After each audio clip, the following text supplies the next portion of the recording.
अगली चीज़ क्या है जी, 4 basic unit of carbon. 4 basic units क्या हैं कार्बन की। देखिए 4 ऐसी बेसिक यूनिट्स है कार्बन की जिससे पूरा का पूरा कार्बन कंपाउंड बना होता है। जो पहली यूनिट है वो है ये, जो दूसरी यूनिट है वो है, अच्छा एक एक मैं काम करता चलता हूँ। पहली में जब आपने किया तो 4 सिग्मा था, ये भी सिग्मा, ये भी सिग्मा, ये भी सिग्मा और ये भी सिग्मा। आप खुद बताइए 4 सिग्मा है तो 4 है तो sp3, कोई दिक्कत नहीं। एक बात मैंने आपको नहीं बताई, अब बता देता हूँ कि अभी तक आपने देखा जब sp था तो 2 अनहाइब्रिडाइज्ड sp बच जा रहे थे, जब sp2 था तो 1 अनहाइब्रिडाइज्ड sp बच जा रहा था। तो इनका अनहाइब्रिडाइज्ड sp का क्या काम है, जो भी अनहाइब्रिडाइज्ड p होते हैं वो कैसा बॉन्ड बनाते हैं, वो पाई बॉन्ड बनाते हैं। जो हाइब्रिडाइज्ड ऑर्बिटल्स हैं वो सिग्मा बनाते हैं। याद रखिएगा, unhybridised p orbital pi bond बनाता है। ये मैं आगे अभी आपको पूरा प्रूफ के साथ दिखा दूंगा, अभी आपको याद रहे कि अनहाइब्रिडाइज्ड p ऑर्बिटल्स कैसा बॉन्ड बनाते हैं, पाई बॉन्ड बनाते हैं। दूसरा स्ट्रक्चर है ये, एक सब सिंगल था, एक डबल कर देते हैं, ये दूसरा है। और सबसे पहले क्या बनता है सिग्मा, उसके बाद जाके क्या बनता है पाई। ये एक सिग्मा यहाँ पे 2 बॉन्ड है तो इसमें एक पहले क्या बना होगा, इसमें इन दोनों में एक सिग्मा है और एक पाई है। पहले सिग्मा बना होगा उसके बाद पाई बना होगा। ध्यान से देखिएगा, अगर कहीं भी मल्टीपल बॉन्ड आ जाए यानी कि डबल बॉन्ड ट्रिपल बॉन्ड, तो जरूर उसमें एक ना एक सिग्मा होना ही होना है। क्यों? क्योंकि अगर सिग्मा ही नहीं होगा तो वो पूरा स्ट्रक्चर खड़ा किस पे होगा, सिग्मा तो बेस है ना, उसी पे तो पाई बॉन्ड तो केवल आप जान जाइए कि कोलैटरल ओवरलैपिंग है। सिग्मा तो क्या है, सिग्मा एकदम जोड़ के रखता है, तगड़े में ओवरलैप करके रखता है। ये बात मैं आपको बता दूंगा, अभी फिलहाल ये जानते रहिए कि कभी भी मल्टीपल बॉन्ड आएगा तो उसमें एक सिग्मा होगा, उसके बाद जो होगा वो पाई। तो 2 सिग्मा, यहाँ पे मल्टीपल बॉन्ड थे तो इसमें पहले एक सिग्मा कर दिया, बचा कितना, एक बॉन्ड बचा, तो वो क्या हो गया, पाई बॉन्ड हो गया। चलिए अभी डबल बॉन्ड तक आ गए, अब ट्रिपल बॉन्ड पे। एक देखिए कार्बन 4 ही बॉन्ड बनाएगा तो 3 ट्रिपल तो एक ही सिंगल रहेगा। अब देखिएगा यहाँ पे क्या है, यहाँ पे ये वाला सिग्मा होगा तो ये यहाँ पे भी देखिए एक सिग्मा, बेस वाले पे क्या होगा, यहाँ पे भी एक सिग्मा होगा, बचा कितना 2, तो 2 पाई। कोई दिक्कत, कोई प्रॉब्लम नहीं। अब आ जाइए चौथा है ये वाला स्ट्रक्चर अपना, डबल बॉन्ड और डबल बॉन्ड है तो बेस एक पाई, एक सिग्मा तो होना ही होना है, इधर भी एक सिग्मा होना है, तो बचा कुचा क्या है, एक पाई इधर एक पाई इधर। अब देखिए हाइब्रिडाइजेशन, देखिए यहाँ पे 4 सिग्मा थे तो sp3, यहाँ पे कितने सिग्मा है, पाई हाइब्रिडाइजेशन में काउंट नहीं होता। क्यों? क्योंकि पाई बनता है अनहाइब्रिडाइज्ड p ऑर्बिटल से, और अगर पाई अनहाइब्रिडाइज्ड p ऑर्बिटल से बना है तो उसको आप हाइब्रिडाइजेशन में काउंट क्यों करेंगे, क्योंकि वो जिस ऑर्बिटल से बना है वही अनहाइब्रिडाइज्ड है। तो पाई कभी हाइब्रिडाइजेशन में काउंट नहीं होता, सिग्मा ही काउंट होता है। इसके पास कितने सिग्मा है, 1 सिग्मा 2 सिग्मा 3, जब 3 हो तो मैंने आपको बताया था sp2 होते हैं। देखिए और यहाँ पे कितने सिग्मा है, 2 सिग्मा, 1 सिग्मा 2 सिग्मा, 2 सिग्मा है तो sp, यहाँ पे भी 2 सिग्मा है तो sp। स्ट्रक्चर आप खुद बता देंगे, ये है टेट्राहेड्रल, ये है ट्राइगोनल प्लेनर, ये है लीनियर और ये भी है लीनियर। बॉन्ड एंगल आप खुद बता देंगे, 180 डिग्री का, 180 डिग्री का, 120 डिग्री का, और ये 109 डिग्री और 28 मिनट का। कोई दिक्कत मेरे हिसाब से नहीं होगी। तो ये हो गए 4 बेसिक यूनिट्स ऑफ कार्बन। अच्छा, अब एक बहुत ही शानदार क्वेश्चन आता है जी मेरे दिमाग में जो घूम रहा है, बहुत ही देर से मैं इसको पूछना चाह रहा था आप लोगों से, अब वो शायद पूछने की बारी आ गई है। फिलहाल उसके लिए फिर भी मैं एक छोटा सा एग्जांपल दे देता हूँ। जैसे कहीं मान लेते हैं बनाता हूँ मैं आपके सामने C2H4 का स्ट्रक्चर बनाता हूँ।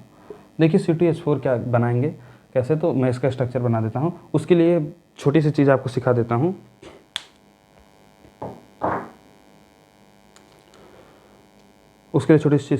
C2H4 बनाने के लिए DU, क्योंकि DU आपको पता चल जाएगा तो आप स्ट्रक्चर्स बनाने लगेंगे। DU क्या है जी, DU है डिग्री ऑफ अनसैचुरेशन।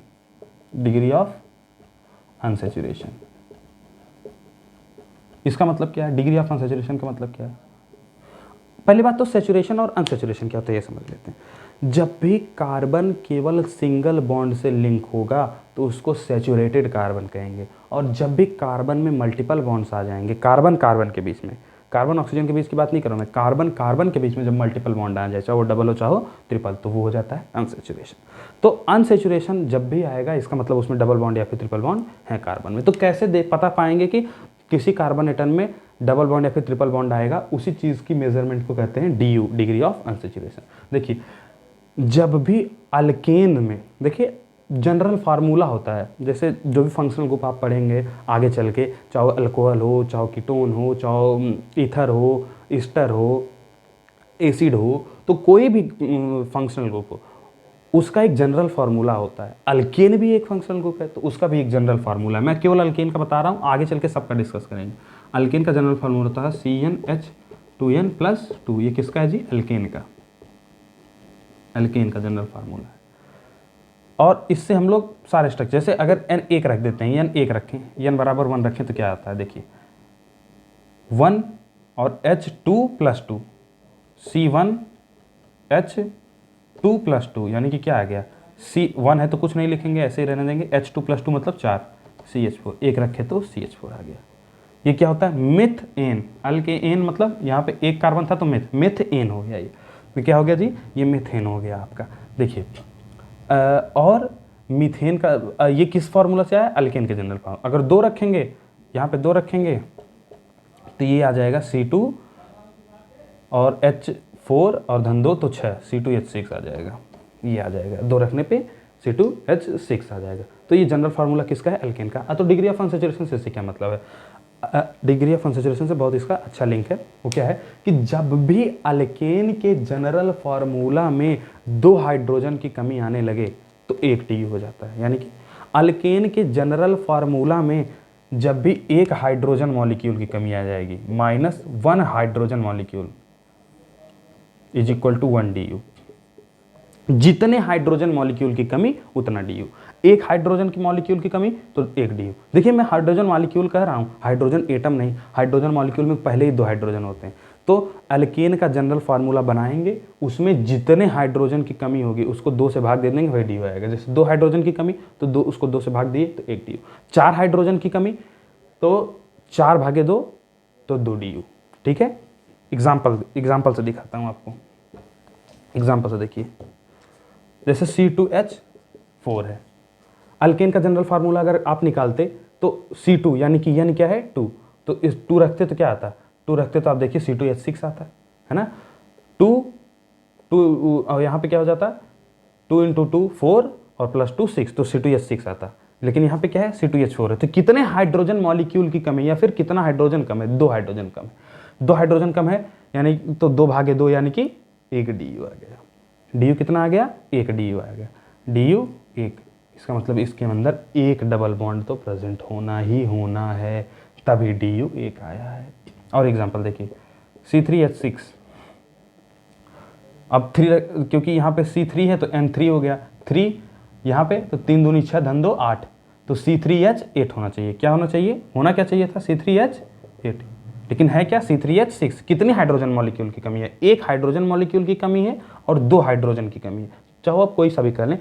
तो 2 हाइड्रोजन की कमी है तो 2 भागे 2 तो 1, फिर से DU कितना हो गया? 1 हो गया। अब देखिए C3H4 ले लीजिए। C3H4 में क्या है? 3 रखते तो कितना आता? C3H8 आता अल्केन के फॉर्मूले में। यहाँ क्योंकि N3 दिख रहा है तो इसको अल्केन में रखेंगे तो C3H8 आना चाहिए था, लेकिन है क्या? C3H4। तो कितने हाइड्रोजन की कमी है? 4 हाइड्रोजन की कमी है। तो 4 भागे 2 करेंगे तो 2 आएगा। तो DU कितना आ गया जी? 2 आ गया, यही आ गया DU। तो 2 इसमें देखिए 2 डबल बॉन्ड हो सकते हैं, मतलब 2 पाई बॉन्ड हो सकते हैं अलग अलग। जैसे यहाँ पे है एक डबल बॉन्ड, यहाँ एक डबल बॉन्ड, तो एक पाइए तो 2 DU इसलिए हुआ था। हो सकता है एक ट्रिपल बॉन्ड होता, ऐसे एक ट्रिपल बॉन्ड, तो 2 डबल बॉन्ड हो सकते हैं, एक ट्रिपल बॉन्ड, तब भी तो 2 पाई हो जाता। तो भी DU 2 होने का मतलब 2 पाई आ ही गए। तो अलग अलग स्ट्रक्चर्स पॉसिबल थे। हो सकता है 2 डबल बॉन्ड हो जाता, हो सकता है एक ट्रिपल बॉन्ड हो जाता। तो ये है DU का केस। ये आपका ऐसे ही आप DU निकाल सकते हैं। अल्केन से कंपेयर कर लें और उसके बाद देख लें उस अल्केन के उस जनरल फार्मूला से कितने हाइड्रोजन की कमी आ रही है, उसको 2 से भाग दे दें। और अगर हाइड्रोजन मॉलिक्यूल से देखना है तो जितने हाइड्रोजन मॉलिक्यूल की कमी उतना डी यू। अगर हाइड्रोजन एटम से देखना है तो जितने हाइड्रोजन एटम है उसको 2 से भाग देने पे डी यू। तो चलिए आइए अब एक बहुत ही अच्छा सा क्वेश्चन मैं आपको देता हूँ, उसका थोड़ा स्ट्रक्चर बनाइएगा। C2H4 का, पहली बात तो C2H4 दिया है तो डी यू निकाल लेंगे। सबसे पहला काम है डी यू। डी यू कैसे निकालेंगे? डी यू निकालने के लिए हमको क्या करना पड़ेगा जी? डी यू निकालने के लिए एल्केन का जनरल फार्मूला CnH2n+2। कितना n कितना है? n है 2, n को 2 रखें तो C2H4+2 6, तो C2H6 आना चाहिए था। कितने हाइड्रोजन की कमी है? 2 हाइड्रोजन की कमी है। 2 से भाग दीजिए, आया कितना? 1, तो डी यू कितना आया जी? 1, यानी कि 1 डबल बॉन्ड इसमें होगा। अब C2 है तो 2 कार्बन बना लीजिए, क्योंकि 2 कार्बन है तो 1 सिग्मा बॉन्ड तो होना नेसेसरी है। अब बाद में देखिए 4 हाइड्रोजन है, 4 हाइड्रोजन को इवेनली डिस्ट्रीब्यूट करेंगे तो 2 इधर आ जाएगा और 2 इधर आ जाएगा। एक हाइड्रोजन यहाँ लगा दिए, एक हाइड्रोजन यहाँ, एक हाइड्रोजन यहाँ और एक हाइड्रोजन यहाँ। ठीक है, अब देखिए इस कार्बन ने 3 बॉन्ड बना रखे हैं, इस कार्बन ने 3 बॉन्ड बना रखे हैं। एक बॉन्ड दोनों कार्बन को एक एक बॉन्ड बनाना है। डी यू कितनी है? 1 है, यानी कि 1 डबल बॉन्ड होगा। अब 1 डबल बॉन्ड ऐसी जगह रख दीजिए कि सबका चर्चर हो जाए। लीजिए हो गया जी, इसका भी 1 2 3 4, इस कार्बन का कितना? 1 2 3 4, इस कार्बन का 1 2 3 4, 1 डबल बॉन्ड हो गया, जिसको हम लोग पाई कह देते हैं। तो ये हो गया इसका स्ट्रक्चर। ठीक है, अच्छा अब इसका हाइब्रिडाइजेशन थोड़ा निकालिए तो 1 सिग्मा 2 सिग्मा, और जब भी बेस है तो 1 सिग्मा आएगा ही आएगा, 1 पाई 1 सिग्मा 1 सिग्मा। तो इस वाले कार्बन का सबसे पहले इस कार्बन का हाइब्रिडाइजेशन निकालते हैं। 1 सिग्मा 2 सिग्मा 3 सिग्मा, 3 है तो sp2। इस वाले कार्बन का अब निकालते हैं 1 2 1 2 3, 3 है तो sp2। अब खुद बताइए, एक sp2 कार्बन है, एक sp2 कार्बन, तो उसके पास कितने sp2 ऑर्बिटल है? 3 है ना, एक ये और एक ये, तभी तो 3 बॉन्ड उसने बनाया। मैंने आपको पहले बताया अगर sp2 है तो ये पक्का है कि 3 ऑर्बिटल के मिक्सिंग से बना होगा, और अगर 3 ऑर्बिटल के मिक्सिंग से बना है तो 3 sp2 भी बने होंगे। यानी कि अगर एक sp2 हुआ तो 3 sp2 ऑर्बिटल्स उसमें उस एटम में होंगे ही होंगे।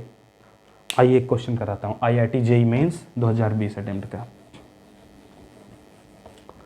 IIT JEE मेंस 2020 अटेम्प्ट का एक क्वेश्चन है कि बेंजीन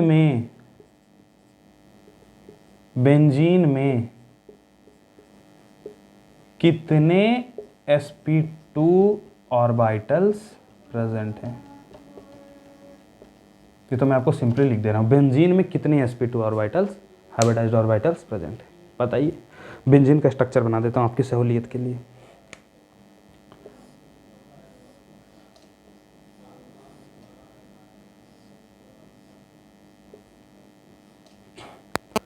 यहाँ पे हाइड्रोजन, यहाँ पे हाइड्रोजन, यहाँ पे हाइड्रोजन, यहाँ पे हाइड्रोजन। जिसको बॉन्ड लाइन स्ट्रक्चर्स नहीं पता है हम बाद में भी डिस्कस कर लेंगे,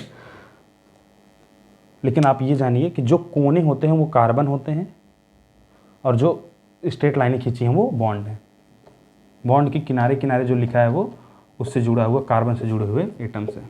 जैसे ये इस कोने से इस कोना कुछ नहीं लिखा है तो इस कोने से इस कोने का, ये कोना कार्बन तो ये भी कोना कार्बन, तो ये वाला कार्बन से जुड़ा है, ये वाला कार्बन इस वाले कार्बन से जुड़ा है, ये वाला कार्बन इस वाले कार्बन से जुड़ा है, और ये दोनों कार्बन के बीच में डबल बॉन्ड है, ये दोनों कार्बन के बीच में डबल बॉन्ड है, ये दोनों कार्बन के बीच में। अब एक बात सोचिए, आप खुद निकालिए, 1 सिग्मा, ये सिग्मा होगा, ये सिग्मा होगा और ये सिग्मा होगा। एक कार्बन का केस देखिए, एक इस कार्बन ने डबल बॉन्ड बना रखा है ना, तो एक कार्बन का केस अगर आप देखेंगे तो 3 सिग्मा है। 3 सिग्मा का मतलब है sp2। ये वाला कार्बन कैसा है? sp2 हाइब्रिडाइज्ड है। अगर ये sp2 हाइब्रिडाइज्ड है तो इसके पास 3 sp2 ऑर्बिटल्स तो होंगे ही होंगे। यही तो अभी आपको सिखाया कि अगर एक sp2 ऑर्बिटल हो गया, एक sp2 हाइब्रिडाइजेशन हो गया तो ये 3 से बना ही होगा, क्योंकि एक s और 2 p मिक्स हुए तो 3 ऑर्बिटल की मिक्सिंग हुई तो 3 sp2 भी तो बनेंगे। ये भी ऑर्बिटल sp2 रहा होगा, ये भी sp2 और ये भी sp2। ठीक है, तो एक कार्बन बेंजीन में 3 sp2 ऑर्बिटल बनाता है। कितना? एक कार्बन 3 sp2। कितने कार्बन है टोटल? 1 2 3 4 5 6, सारी की सारी sp2 हाइब्रिडाइज्ड है, आप निकाल लीजिएगा। कितने कार्बन है? 1 2 3 4 5 6। एक कार्बन 3 sp2 बनाता है, आपको खुद पता है एक कार्बन, ये तीनों और sp2 ऑर्बिटल है, ये भी sp2 ऑर्बिटल है, ये भी और ये भी। एक कार्बन अगर 3 sp2 बनाता है तो 6 कार्बन कितना बनाएगा? 18 sp2। It is the solution. यही उत्तर था, ऑप्शन में था 6, 12, 18 और 3 and the answer was 18 sp2 hybridized orbitals. समझ गए सर? चलिए यहाँ तक हमने कर लिया है और अब हमको छोटा सा पार्ट देखना है कि मीथेन का क्या स्ट्रक्चर होता है, इथेन का क्या है, ये हम लोग अगली क्लास में देख लेंगे। चलिए यहाँ तक अगर आपको समझ में आया हो तो आके अगली क्लास में हम लोग स्ट्रक्चर देखेंगे कि मीथेन का स्ट्रक्चर कैसे बनाया जाता है और इथीन का कैसे बनाया जाता है, इथाइन का कैसे बनाया जाता है, ये सारे स्ट्रक्चर्स हम लोग क्लास में देख लेंगे। तब तक के लिए मस्त इसको रिवाइज़ कर लें और कुछ क्वेश्चंस भी मैं आपको दे दिया करूँगा जैसे ही चैप्टर ख़त्म होगा, तो बढ़िया से उन क्वेश्चंस को अभी प्रैक्टिस करना है। फिलहाल इस पूरे टॉपिक को अभी तक रिवाइज़ करना और एक एक कंसेप्ट को बढ़िया से मजबूत कर लेना। चलिए तब तक के लिए बहुत बहुत शुक्रिया, टाटा, बाय बाय, नमस्कार, धन्यवाद।